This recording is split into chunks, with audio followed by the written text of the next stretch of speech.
Hey hi everyone, welcome back to my channel learning outcome. And आज का जो हमारा टॉपिक है that is unit 2 of your understanding the learner B.Ed second semester. और इसका topic का फर्स्ट नेम है दैट इज ए पार्ट, जो कि है इंटेलिजेंस। हाँ, आज हम इंटेलिजेंस का मीनिंग करेंगे, थ्योरीज करेंगे।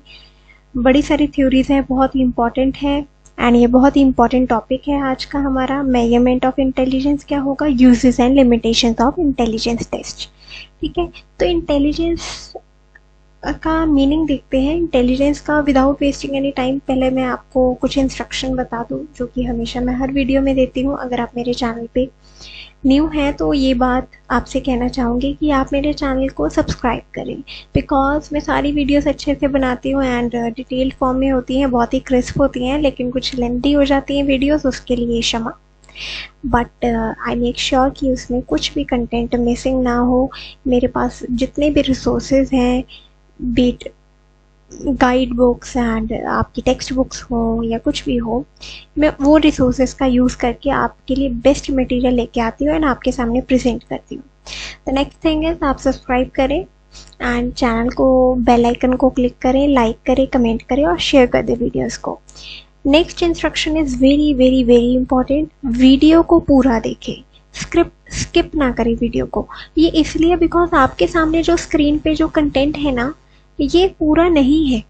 मैं आपको जो कंटेंट पूरा डिलीवर करती हूँ that is with the my oral organs. ठीक है, वाइटल जो हम कहते हैं कि माउथ ऑर्गन्स के जो मैं आपको देने वाली हूँ, that everything can not B return and आपको प्रेजेंट नहीं किया जा सकता है। कभी कभी बहुत लेंथी कंसेप्ट होते हैं जो सिर्फ बोल के ही समझाए जा सकते हैं, लेकिन वो स्क्रीन पे मैं नहीं दिखाती हूँ कई बार। ठीक है, तो स्क्रीन पे अगर वो अवेलेबल नहीं है तो आप स्किप कर देते, तो फिर आपका बोलने वाला पार्ट तो आपका मिस हो जाता है। फिर कमेंट्स आते हैं कि दी ये कवर नहीं हुआ, मैम ये कवर नहीं हुआ। It is because you have skipped the video. उससे पता चल जाता है किसने पूरी वीडियो देखी है, किसने नहीं देखी, तो फिर वो आप कुछ मिस ना करें, इसलिए आप वीडियो को पूरा देखें। This is my instructions and these were my instructions and let's continue with the topic and unit 2 का A part intelligence।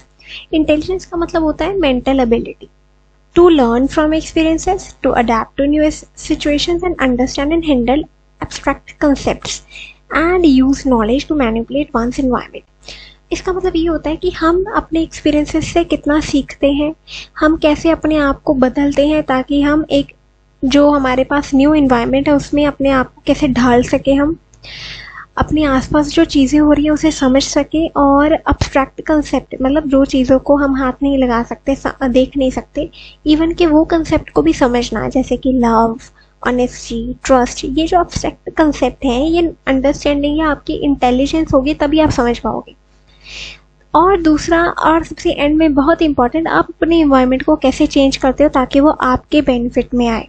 ठीक है, तो दिस इज इंटेलिजेंस। अब डेफिनेशन देख लेते हैं। एल्फ्रेड बिनेट की डेफिनेशन है, intelligence is the ability to जज well, understand well and reason well. जो आपके सामने चीज़ है, जो आपके सामने वो चीज़ प्रेजेंट हो रही है, आप उसे कैसे जज करते हैं। जज मतलब it is not a negative word. Judgement तब नेगेटिव वर्ड हो जाते हैं जब हम लोगों के लिए जजमेंट यूज़ करते हैं, लेकिन जब हम इंटेलिजेंस में जज यूज़ कर रहे हैं, इट मीन्स ओवरऑल आप उसे कैसे परसीव कर रहे हैं चीज़ को। अंडरस्टैंड, आप उसे कैसे समझ पा रहे हैं, उसके डिफरेंट डायमेंशंस को समझ पा रहे हैं, उसके political, social, emotional, cultural, mental, physical सारे एस्पेक्ट्स को समझ पा रहे हैं। और अपने आप को क्या रीज़न दे पा रहे हैं आप इस चीज़ का कि क्यों ये रीज़न है। अगर आपके पास कोई प्रॉब्लम भी आती है तो सारे उसके एस्पेक्ट्स को देखना, दैट इज इंटेलिजेंस। वेचसलर की डेफिनेशन है, intelligence is the global capacity to act purposefully, think rationally and deal effectively with the environment. इसे हम कहते हैं intelligence.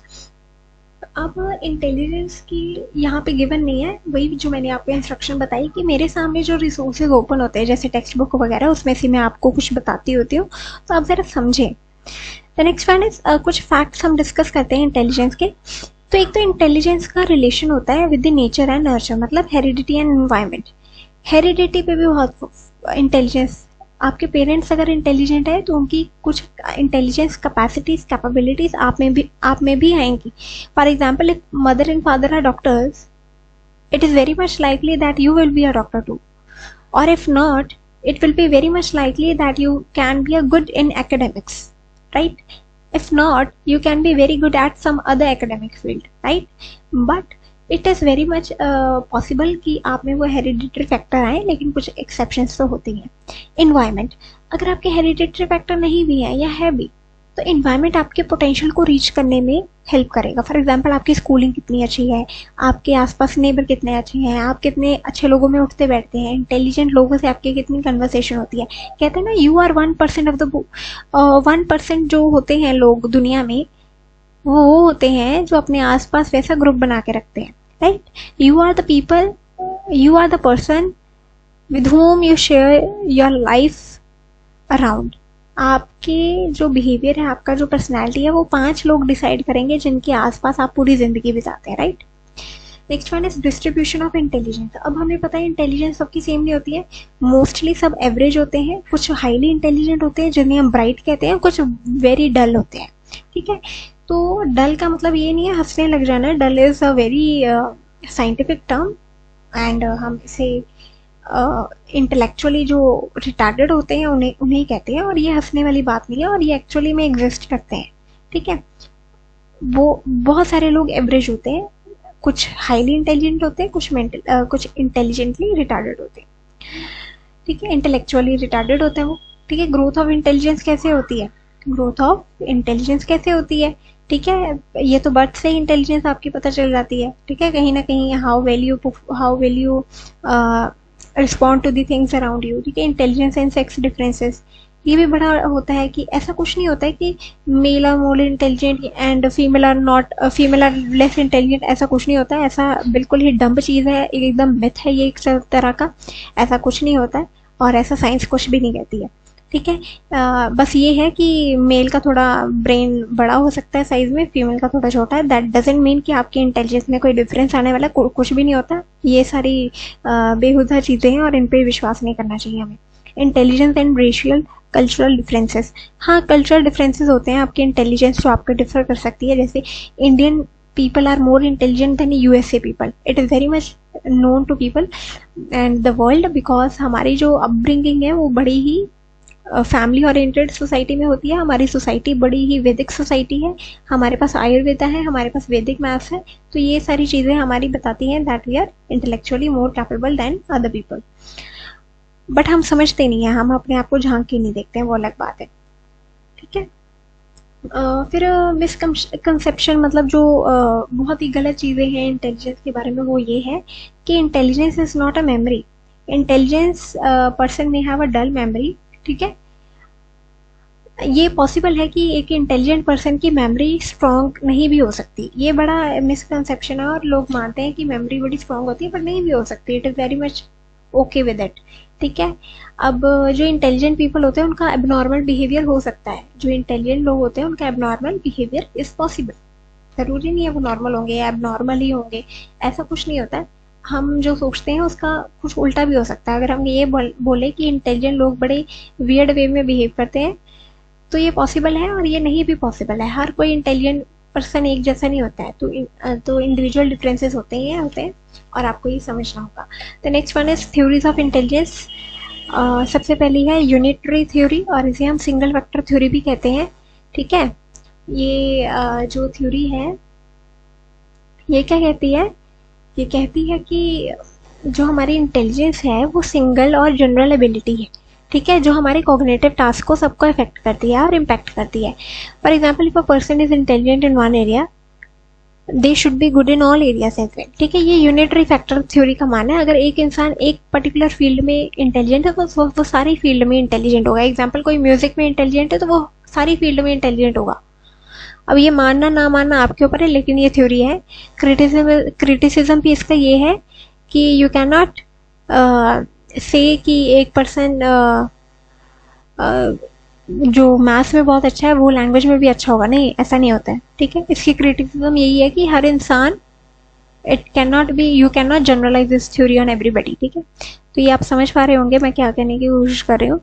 And next one is Spearman's two factor theory. अब इसमें किसने प्रपोज करा है? ये चार्ल्स स्पेयरमैन ने दी है, जैसे नाम से ही पता चल रहा है चार्ल्स स्पेयरमैन। इसमें 2 फैक्टर है, मतलब जी factor and S factor. G factor मतलब जनरल इंटेलिजेंस, एस फैक्टर मतलब specific intelligence.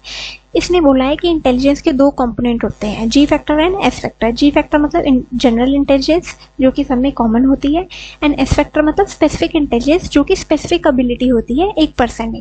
For example a student having general reasoning example G factor, ठीक है, but may perform better in maths than in language due to S factor. अब ऐसा माना जाता है, अगर मैं आपको सिंपल भाषा में बताऊं, कि जी फैक्टर का मतलब है कि जनरल इंटेलिजेंस हर किसी में होती है, लेकिन स्पेसिफिक इंटेलिजेंस किसी किसी में होती है।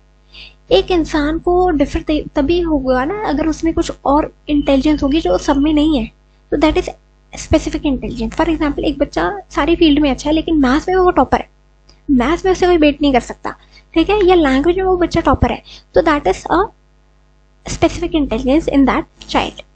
थर्स्टन्स प्राइमरी मेंटल एबिलिटीज की ये थ्योरी है, ये क्या कहती है? ये किसने दी है? एल थर्स्टन ने। ये किसको और ये इस थ्योरी को अपोज किसने करता है? स्पेयरमैन की जी फैक्टर थ्योरी को, ठीक है, अपोज। और इस थ्योरी ने किसको अपोज करा है? स्पेयरमैन की जी फैक्टर थ्योरी को अपोज करा है। इसने बोला है कि 7 प्राइमरी मेंटल एबिलिटीज होती हैं, verbal comprehension, numerical ability, special relation, perceptual speed, word fluency, ठीक है, word fluency, memory and inductive reasoning, ठीक है।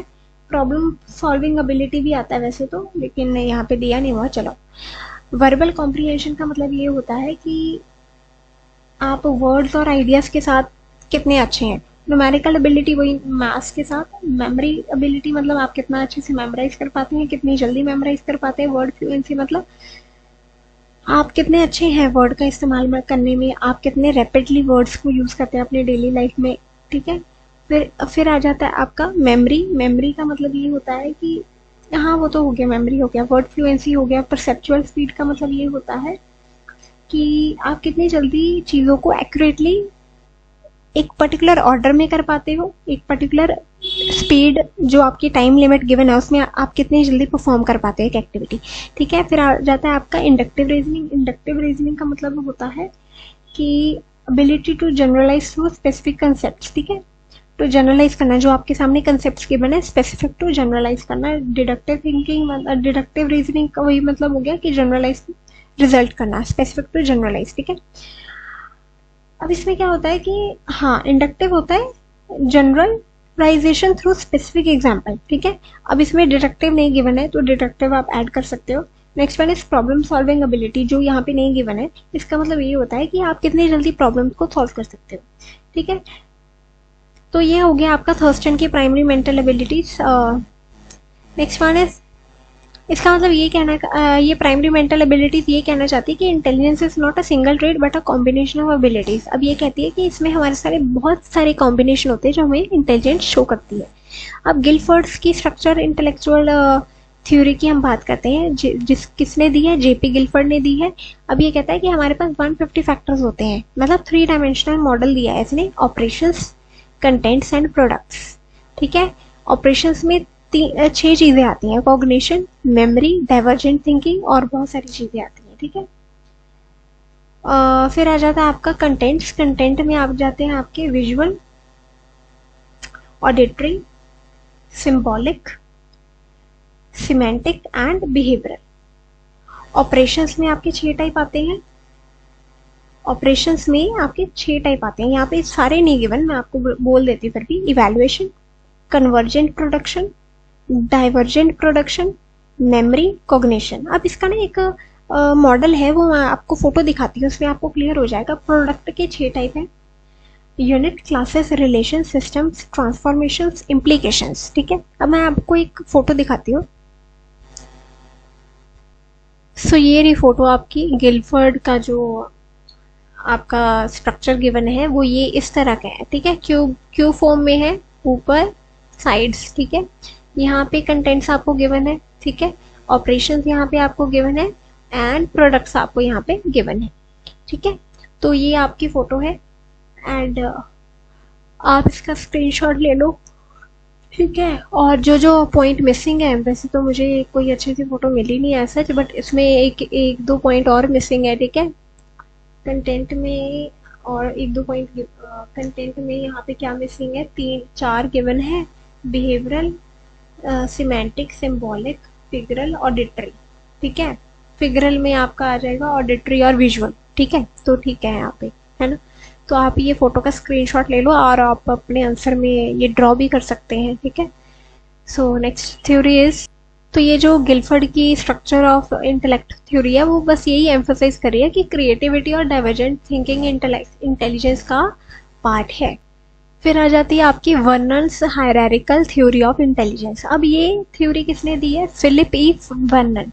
इसमें क्या कहते हैं कि intelligence is a structured in a hierarchy, मतलब इसमें हायरार्की होती है। ठीक है, कुछ आपके पैटर्न होते हैं, कुछ आपकी हायरार्की का मतलब क्या होता है, हायरार्की जैसे आप समझ पा रहे हैं ना, लेवल होते हैं, तो वो होती है। तो इसमें जैसे जनरल इंटेलिजेंस आ जाती है, G lies at the top. General intelligence top पे होती है, followed by group factors and specific abilities below. अब ये स्ट्रक्चर मैं आपको दिखाती हूँ। स्ट्रक्चर ये रहा, जनरल इंटेलिजेंस देख सकते हैं आप,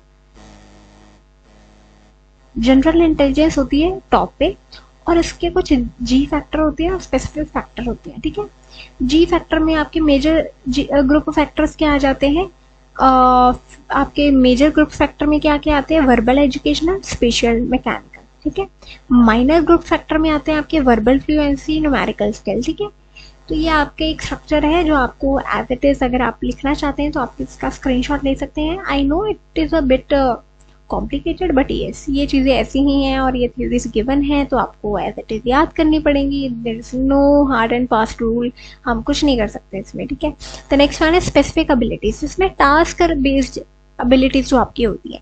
फॉर एग्जाम्पल अगर मैं आपको टास्क दूँ ग्राफिक डिजाइनिंग, तो ग्राफिक डिजाइनिंग के लिए आपको क्या क्या एबिलिटीज, आपकी क्या क्या इंटेलिजेंस होनी चाहिए, कलर कॉम्बिनेशन होना चाहिए।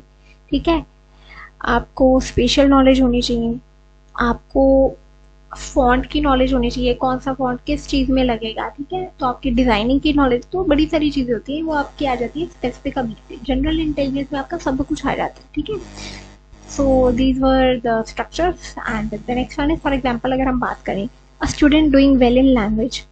ठीक है, वो लैंग्वेज में बहुत अच्छा है, वो रीडिंग भी अच्छा कर लेता है। ठीक है, while one doing well in drawing। ठीक है, मैकेनिक शो स्ट्रेंथ इन केम। ठीक है, तो इसका मतलब क्या होता है कि एक बच्चा जो है वो लैंग्वेज में अच्छा है, रीडिंग में अच्छा है, और दूसरा बच्चा ड्राइंग और मैकेनिक्स में अच्छा है। ठीक है, तो इसका मतलब क्या है, इसका मतलब ये है कि अगर एक बच्चा लैंग्वेज और रीडिंग में अच्छा है, मतलब उसकी मेजर ग्रुप फैक्टर स्ट्रॉन्ग है।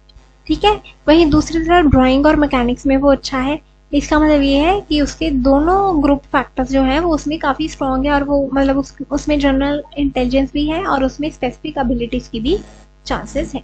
ठीक है, अब इसका नेक्स्ट थ्योरी है गिलफर्ड स्ट्रक्चर ऑफ इंटेलेक्ट। ठीक है, वही जो हमने बात करी वही वाली है, अरे ये तो वही वाली थ्योरी है। Next one is G.H. Thomson sampling theory of intelligence. ये किसने दी है, गॉडफ्रे एच थॉम्सन ने दी है। अब इसको थॉम्सन ने किसको अपोज करा है, थॉम्सन ने अपोज करा है स्पीयरमैन की जो जी फैक्टर थ्योरी है। अच्छा, जी फैक्टर थ्योरी को किसने अपोज करा था, अभी हमने ऊपर भी थ्योरी करी है, अब आप दोबारा बता सकते हैं मुझे। तो इस थ्योरी ने भी जी फैक्टर थ्योरी को अपोज करा है। वो क्या कहती है कि इंटेलिजेंस टेस्ट जो होते हैं हमें रिजल्ट दे सकते हैं कि हमारी जो मेंटल एबिलिटीज है वो कितनी ओवरलैपिंग है। ठीक है, मतलब हमारी बॉन्ड्स कितनी है। ठीक है, फिर आ जाता है आपका एनी टू टेस्ट शेयर में हैव सम कॉमन बॉन्ड्स। ठीक है, अब इसका मतलब ये है कि जो इंटेलिजेंस टेस्ट होते हैं वो आपके बारे में, आपकी मेंटल एबिलिटीज के बारे में बता सकते हैं, कौन सी आपकी मेंटल एबिलिटीज, कौन सी इंटेलिजेंस आपको ओवरलैप कर रही है। ठीक है, अब इसकी एक्सप्लेनेशन देखिए, तो there is no single general intelligence. अब इसका कहना है, ये थ्योरी का कहना है कि कोई सिंगल जनरल इंटेलिजेंस हमारी नहीं होती है। ठीक है, हमारी बहुत सारी मल्टी इंटेलिजेंस होती है, इसका कहने का मतलब ये है। ठीक है, each cognitive task activates a different sample of mental function. ठीक है, आपके जो जितने भी कॉग्निटिव टास्क होते हैं वो आपके अलग अलग मेंटल फंक्शंस को ना एक्टिवेट करते रहते हैं। ठीक है, अब apparent G factor is only a statistical artefact. अब इसका जो जी फैक्टर जो ये थ्योरी ऊपर एक्सपेरिमेंट की है, ये सिर्फ कहने की बात है। ठीक है, विजुअल एनालॉजी की जब हम बात करते हैं तो इसमें ये कहा जाता है कि intelligence is a big network of small abilities. अब ये क्या कह रही है थ्योरी कि intelligence is a big network of small abilities, ठीक है, जो एक दूसरे के साथ कहीं ना कहीं जुड़ी है और एक सेंट्रल पावर हमें प्रोवाइड करती है। तो अब आपकी सारी थ्योरीज एक बार डिस्कस कर लेते हैं, हमारी क्या क्या थ्योरीज रही हैं, ठीक है। थ्योरीज ऑफ इंटेलिजेंस का हमने समरी टेबल देखना है, ठीक है। थ्योरी का नाम क्या है, पहली जो हमने थ्योरी करी है यूनिटरी थ्योरी, इसको किसने प्रपोज करा, कोई नाम नहीं है, ठीक है। की कंसेप्ट इसमें क्या है कि जनरल सिंगल एबिलिटी होती है, ठीक है, एक सिंगल आपकी जनरल एबिलिटी होती है, ये इसका की कंसेप्ट है। इसका फोकस क्या है थ्योरी का, इसका फोकस है कि आपकी जो one overall factor for all mental abilities, मतलब आपका एक ओवरऑल फैक्टर होता है जो आपकी सारी मेंटल एबिलिटीज को इम्पैक्ट करता है। Next one is to factor theory, ये किसने दिया है, चार्ल्स स्पेयरमैन ने दिया है। इसका कहने का मतलब है कि इंटेलिजेंस के दो कंपोनेंट होते हैं, जी फैक्टर मतलब जनरल एंड एक्स फैक्टर मतलब specific, general and specific abilities, ठीक है। जी फैक्टर जो होता है वो सब में कॉमन होता है, इसका फोकस ये है, और एस स्पेसिफिक ये टास्क स्पेसिफिक होती है, ठीक है। जी जो होती है, जी फैक्टर जो जनरल आपकी एबिलिटी होती है वो सब में कॉमन होती है, लेकिन एस जो है वो टास्क स्पेसिफिक होती है। प्राइमरी मेंटल एबिलिटी थ्योरी किसने दी है, एल थर्स्टन ने दी है। इसका मतलब ये है कि इंटेलिजेंस 7 इंडिपेंडेंट एबिलिटीज को कंसिस्ट करती है, ठीक है। इसका फोकस ये है कि हमारे पास कोई जी एबिलिटीज नहीं होती हैं, लाइक वर्बल रीजनिंग, ठीक है, ठीक है, like verbal reasoning, number etcetera etcetera, इसमें बहुत सारी एबिलिटीज होती हैं जो कि हमने करी है ऊपर, ठीक है। इसमें जी एबिलिटी नहीं होती आपकी जनरल वाली, ठीक है, लेकिन ये वर्बल रीजनिंग वगैरह वगैरह आपकी 7 इंडिपेंडेंट एबिलिटीज इसमें कही गई है। स्ट्रक्चर ऑफ इंटेलेक्ट, ठीक है, ये किसने दिया है, जेपी गिलफर्ड ने दिया है, ठीक है। ये क्या कहता है, इंटेलिजेंस की 3 डायमेंशंस है, 120 to 150 एबिलिटीज होती हैं इसमें, ठीक है। इसमें क्या क्या चीजें आती हैं, ऑपरेशंस, कंटेंट्स एंड प्रोडक्ट्स, इसकी बाइफर्केशन हमने अभी आप ऊपर भी डिस्कस करी है, ठीक है। Next one is hierarchical theory, ये किसने दी है, फिलिप ई वर्नन ने दी है। इसमें क्या है, इंटेलिजेंस जो होती है वो अरेंज्ड इन ना हायरार्की होती है, जनरल टू स्पेसिफिक मतलब लेवल होते हैं, ठीक है, जनरल टू स्पेसिफिक इसमें हायरार्किकली अरेंज होती है ये हमारी इंटेलिजेंस। और इसमें जी क्या होता है, मेजर ग्रुप फैक्टर, ठीक है, और माइनर होता है आपका स्पेसिफिक, ठीक है। Next one is sampling theory, ये किसने दी है, जीएच थॉम्पसन ने दी है, ये जीएच थॉम्पसन ने दी है, जो कहती है कि इंटेलिजेंस किसका रिजल्ट है, sampling of many small mental abilities, ठीक है। आपकी इंटेलिजेंस किसका रिजल्ट है, आपकी जो इंटेलिजेंस है वो small sampling of mental ability से है, जिसे हम क्या कहते हैं, बॉन्ड्स, मतलब बहुत सारी बॉन्ड्स का रिजल्ट है आपकी इंटेलिजेंस। अब इसका थ्योरी का फोकस है कि there is no real G factor, कोई जी फैक्टर नहीं होता है, ठीक है। Test overlap creates illusion of G factor.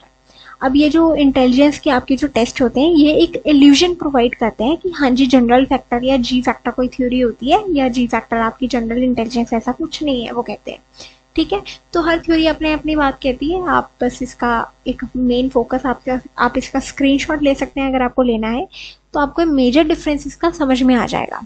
I hope it's clear. अब फटाफट से हम क्या करते हैं, अब हम डिस्कस करते हैं अगला टॉपिक। सो अब हम डिस्कस करेंगे मेजरमेंट क्या होती है इंटेलिजेंस की, ठीक है। पहले तो होते हैं कॉमन टेस्ट होते हैं आपके इंटेलिजेंस के, ठीक है, जैसे स्टैनफोर्ड के बिने इंटेलिजेंस स्केल, ठीक है, ये आपका आईक्यू मेजर करता है। फिर वेचलर का एडल्ट इंटेलिजेंस स्केल आ जाता है, WAIS, ठीक है। रेवंस प्रोग्रेसिव मैट्रिसेस बड़ा ही इंपॉर्टेंट है, आप इसे याद कर सकते हैं, ये बच्चों को स्कूल्स में भी करवाया जाता है, Raven's progressive matrices. Binet Simon scale original intelligence test है ये, ठीक है।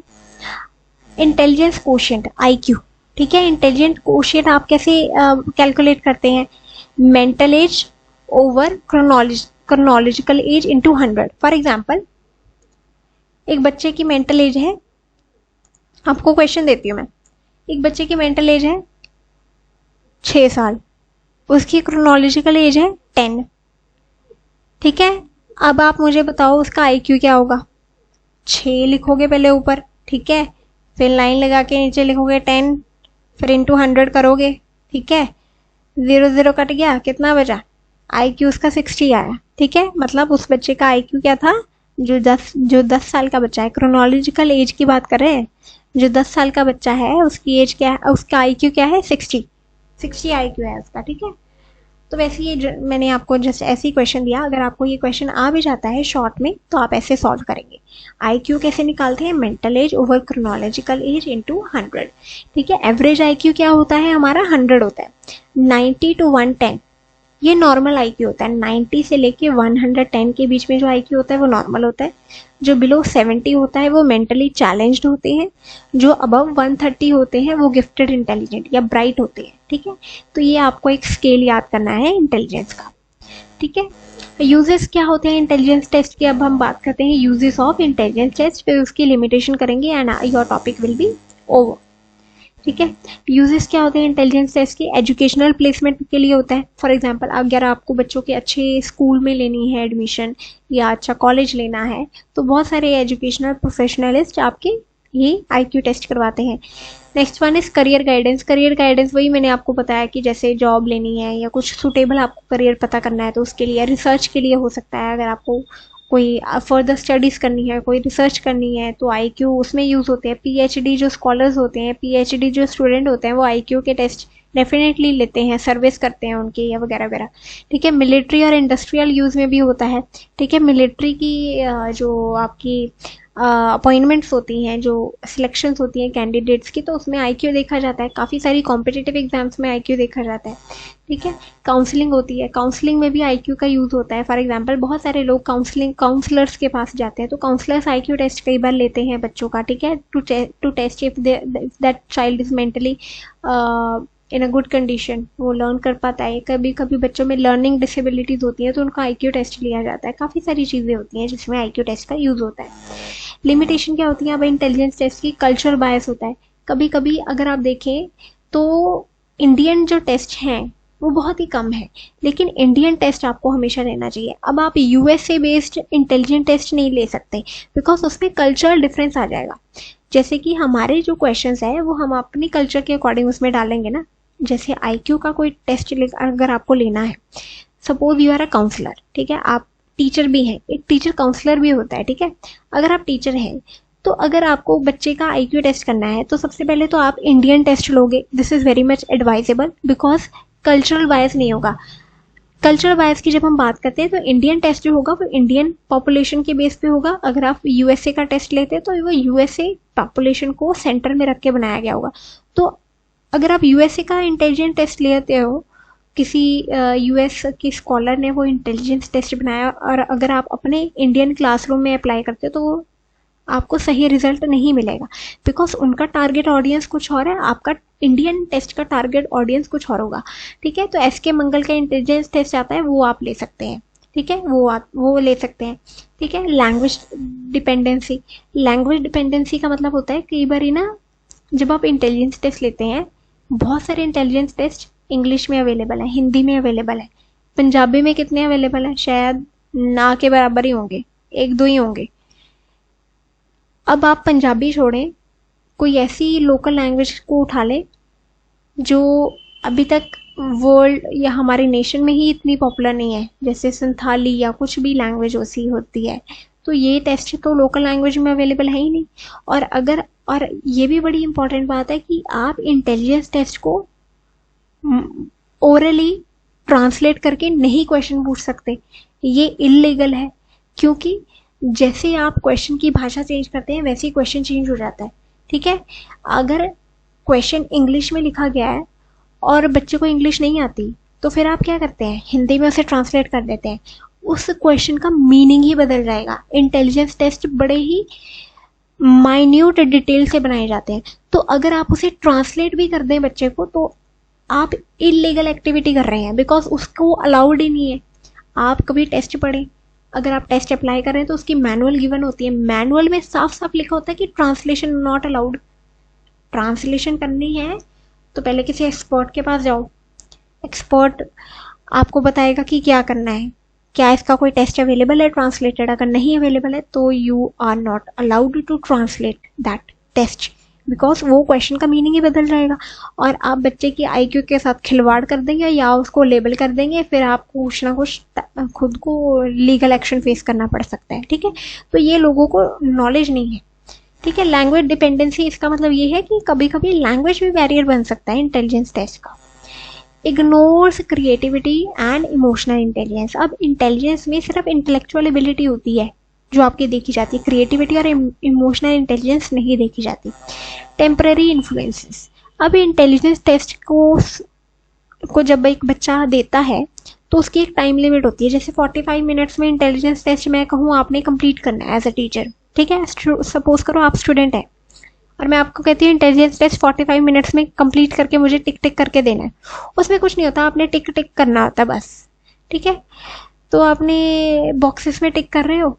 अब क्या पता आपका उस टाइम पे मूड क्या है, आपकी हेल्थ क्या है, आपका मोटिवेशन है कि नहीं है, पता नहीं क्या टेस्ट दे दिया है, जो मिलता है फटाफट से टिक करो। आपने क्वेश्चन पढ़े नहीं पढ़े और मैंने आपके उसी के बेसिस पे इवैल्यूएशन कर दिया, तो कितना गलत है। तो ये इसकी लिमिटेशन है, ठीक है। डजेंट मेजर होल पर्सनैलिटी, बिल्कुल सही बात है। इंटेलिजेंस का मतलब ये नहीं है कि आपकी होल पर्सनैलिटी ही इंटेलिजेंस के ऊपर डिपेंड करती है, नहीं। Intelligence is a part of your personality, not your whole personality. तो कभी कभी इंटेलिजेंस या आईक्यू टेस्ट के बेसिस पर ही हम लोगों को लेबल कर देते हैं, ठीक है, कि ये तो डल है, ये तो ब्राइट है, ये तो बड़ा इंटेलिजेंस है, very good. No, intelligence is one part of your personality, not your whole personality. तो ये इसका लिमिटेशन है।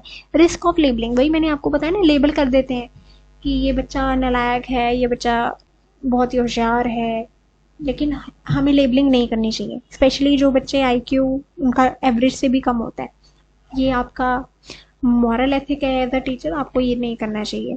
सो आपका इंटेलिजेंस का टॉपिक हो चुका है, ठीक है। थ्योरीज पे फोकस करेंगे, ये टॉपिक बहुत इंपॉर्टेंट है। और इंटेलिजेंस की थ्योरीज आती हैं, शॉर्ट में भी आ जाती हैं, कई बार नाम पूछ के डाल देते हैं। कोई स्ट्रेस नहीं लेना है, बस आपको गो थ्रू करना है जो चीज़ें मैंने आपको बताई हैं, ठीक है। With this we are done with the A part of the topic and B and C topic भी अपलोड हो जाएगा जल्दी। Stay tuned to the channel and I know आपको थोड़ा डिफिकल्टी आ रहा होगा इन दी वॉइस या समथिंग कुछ समझने में। It is because I am not in good of my health, मेरा फीवर है, हेडेक है, वगैरह वगैरह है, ठीक है। तो वही जो सीजनल जो चेंज हो रहा है, गर्मी में कभी बारिश हो रही है, कभी कुछ हो रहा है, तो उसकी वजह से एकदम से कोल्ड कफ फीवर सब हो रहा पड़ा। But still I know you have your examinations coming soon and 9 को आपका पेपर है, so I need to do efforts ताकि आप पढ़ें अच्छे से। एंड कोई भी क्वेरी हो, don't hesitate to ask your doubts and I'm here to tell you, and see you soon in the next video. Till then, take care and all the very best for your examination. Study well.